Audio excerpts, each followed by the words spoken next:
Good evening, everybody. Welcome along to the Matchday Live preview in association with Standard Chartered from the King Power Stadium on what is a massive night at both ends of the Premier League table for both Liverpool and Leicester City as well.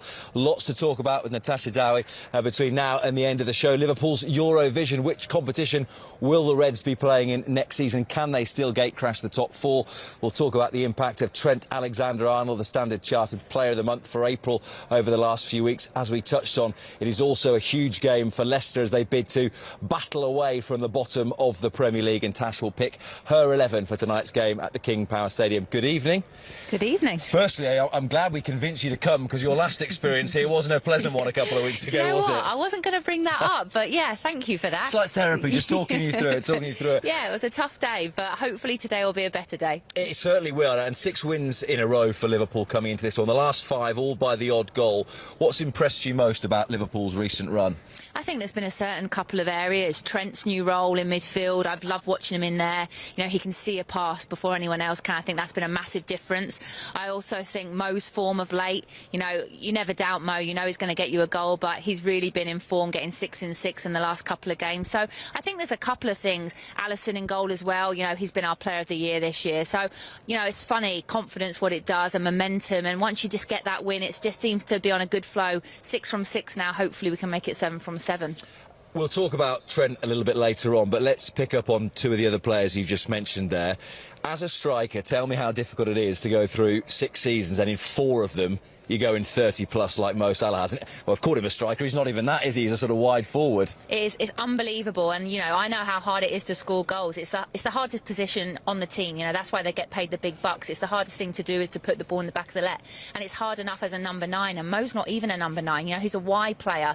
The kind of form that he's in the goals that he's scored over the last couple of years, I don't think we'll ever really understand it and appreciate it until he hangs up his boots. But thank God he's not anytime soon, and he's a pleasure to watch. And what I love about him is just how hungry he is. Every year he wants to be top on assists, he wants to be top on goals, and you know, and that's why he scores the goals that he does, because he wants it. He's like a Haaland as well. They're hungry for it. They're a different breed. So yeah, he's been brilliant this year and really important for Liverpool. And that's the point as well, isn't it? It's felt in these last few weeks, if Liverpool were to get anywhere near the top 4, they needed their big players to step up, and it's almost like Mo said, right, well, I'll drag us over the line then if someone's going to have to. Yeah, absolutely. And you know, you don't understand how important it is as well as partnerships. You know, to lose someone like Mane, you know, at the beginning of the year, you know, obviously Diaz is coming in, Gakpo's come in, Nunes come in, like there's so many new faces, and that takes sometimes years to build those partnerships, and people know how good Mo is. So a lot of the time when you see Mo on the ball, he's getting doubled up, he's getting tripled up, and you know, at the start of the season probably the other forwards weren't chipping in as much,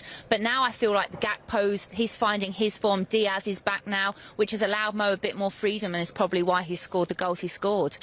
And the other good thing, and if you're winning games by the odd goal, and if you're keeping clean sheets, it helps. The defence has been an issue at times this season, but the one person who hasn't been an issue, as you said, is the big fella in goal. Oh, every game, you know, he pulls off world-class saves, and you know, defence of late has been much better, but we've relied on Alisson a lot throughout the season, and some of the saves that he's made, you know, he's world-class, and we're very lucky to have him as a keeper, but I would like to see the back 4 help him out a bit more towards the end of the season.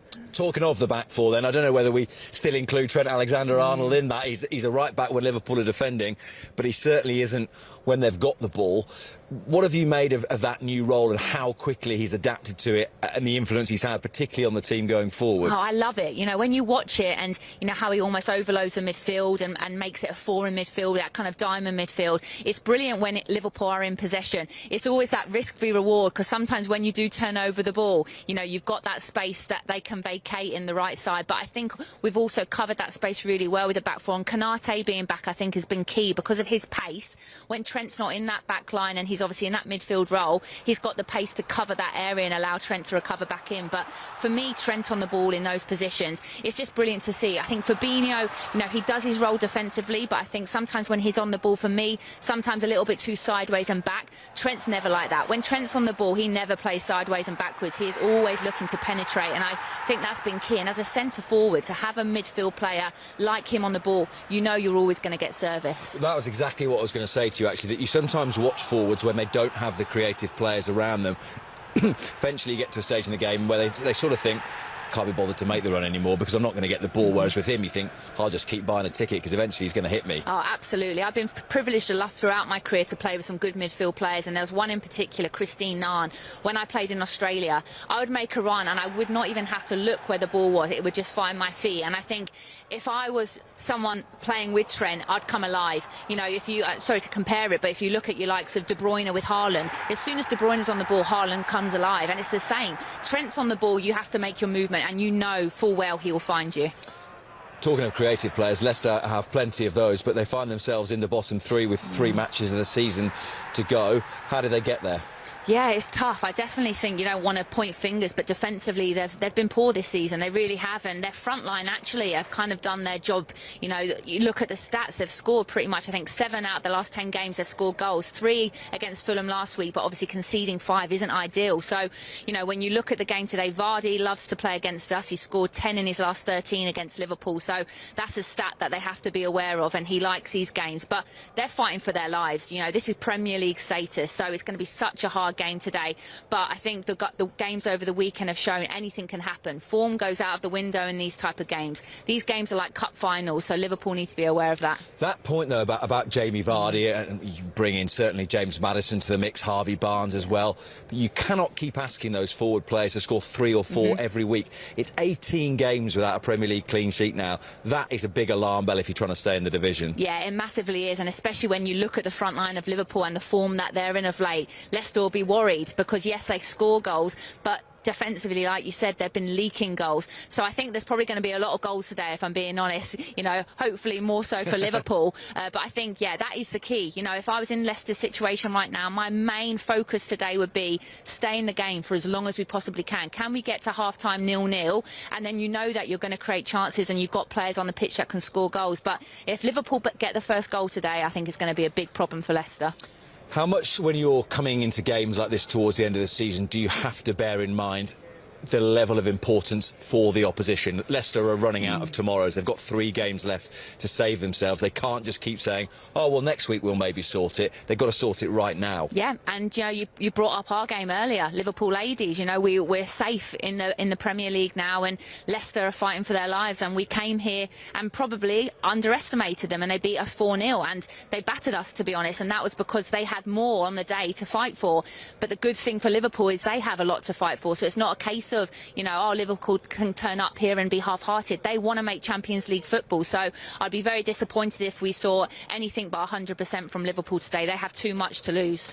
As for your team, you've brought back the captain tonight, Jordan Henderson. Yeah, definitely. I think it's just too big a game to not have him involved. I think his leadership, I was tempted to go for the youth with Harvey Elliott and Jones, but I just think Jones for me edges it, and bringing Hendo with experience, and then the front three speaks for itself, you know, with obviously Salah, Gakpo and Diaz. I think it's going to be really exciting, and the back four have been performing great, so no changes there. How impressed have you been with Luis Diaz and how quickly he's got back into the swing of things? Because it's difficult after such a long time out. Oh, he's just brilliant, isn't he? You know, every time you watch him play, you have a smile on your face because he plays with that freedom and the spirit, almost like a kid. And I love that kind of street football. You know, it's almost like every game to him is so important, whether it's a Champions League Cup final or an FA Cup final or just a regular league game. You know, he plays with that freedom, and I love him. He's so positive. Every time he gets on the ball, he wants to go forward. He wants to get the crowd on his feet, and he's brilliant for Liverpool. Just a final word then. Jurgen Klopp has made the point, and he's right, that it's out of Liverpool's hands to a certain extent, but all they can do is just keep shoving the pressure back onto Newcastle and Manchester United. Yeah, absolutely. No matter how you win these games, if it's ugly, if it's 1-0, which the last couple of games have been, I think it's the last 5 games have been only 1-0 victories, we have to get the 3 points. That's it. So, yeah, I'm really, really looking forward to this game today. All right, thank you very much indeed for the moment. Just a quick reference of what is to come on LFC TV and on Go as well moving forward. The full match will be available to view on LFC TV Go from midnight tonight, and then all the behind-the-scenes access from here at the King Power on Inside Leicester tomorrow at some point. As for tonight, Matchday Live, 7 o'clock, team news from here in Leicester, interviews as well, full audio commentary from 8 o'clock this evening, and then all the reaction both from here in Leicester and in the studio at 10 o'clock tonight. Tash, thank you very much indeed for the moment. We are going to leave you with the thoughts of the Standard Chartered Player of the Month for April, Trent Alexander-Arnold.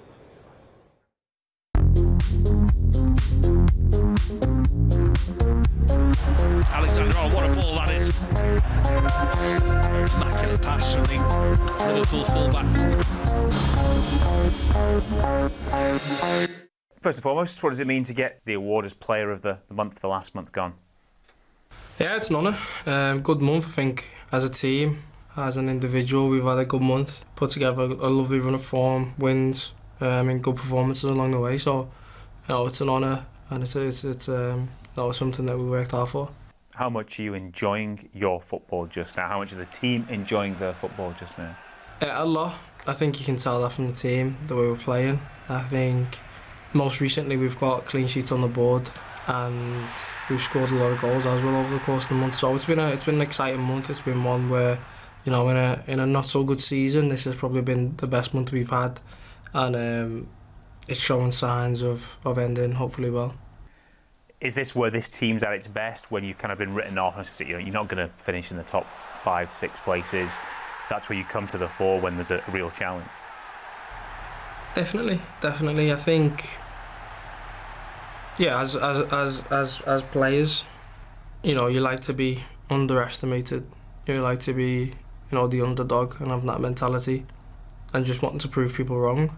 People say things about us all the time as a team, as individuals, and it's on us to go out there and prove them wrong, and to prove how good we are as a team and individuals. And I think the last month has been a great way to do that for us. If you look at the league table, Leicester are in the bottom 3 at the moment, but I guess you kind of almost have to disregard that for Monday, because some amazing players like Harvey Barnes and James Madison, all these guys. Yeah, I mean, we know the context of the game. We know the situation they're in, and we're in. I think it's probably the biggest game of the season for them. It's it's now or never, and it's a must-win if we're honest, and we understand that. But it's not out there in the bottom 3, so they're not good and they're fighting for their life. It's they've got real quality, and they show that.